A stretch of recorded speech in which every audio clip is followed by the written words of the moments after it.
بسم اللہ الرحمن الرحیم۔ پھر آدم نے اپنے پروردگار سے کچھ کلمات سیکھے اور معافی مانگی تو اس نے ان کا قصور معاف کر دیا۔ بے شک وہ معاف کرنے والا ہے اور صاحب رحم ہے۔ ہم نے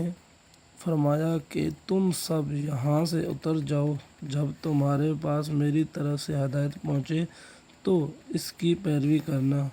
کہ جنہوں نے میری ہدایت کی پیروی کی ان کو نہ کچھ خوف ہوگا اور نہ وہ غمناک ہوں گے، اور جنہوں نے اس کو قبول نہ کیا اور ہماری آیاتوں کو جھٹلایا وہ دوزخ میں جانے والے ہیں اور وہ ہمیشہ اس میں رہیں گے۔ اے آل یعقوب،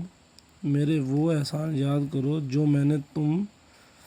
نے تم پر کیے تھے، اور اس اقرار کو پورا کرو جو تم نے مجھ سے کیا تھا۔ میں اس اقرار کو پورا کروں گا جو میں نے تم سے کیا تھا، اور مجھی سے ڈرتے رہو۔ اور جو کتاب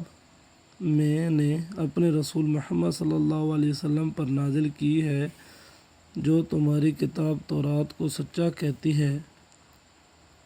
اس پر ایمان لاؤ اور اس سے منکروال نہ بنو، اور میری آیاتوں میں تعریف کر کے ان کے بدلے تھوڑی سی قیمت یعنی دنیاوی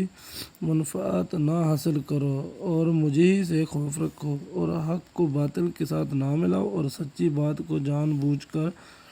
نہ چھپاؤ، اور نماز پڑھا کرو اور زکوٰۃ دیا کرو، اور خدا کے آگے جھکنے والوں کے ساتھ جھکا کرو۔ یہ کیا عقل کی بات ہے کہ تم لوگوں کو نیکی کرنے کو کہتے ہو اور اپنے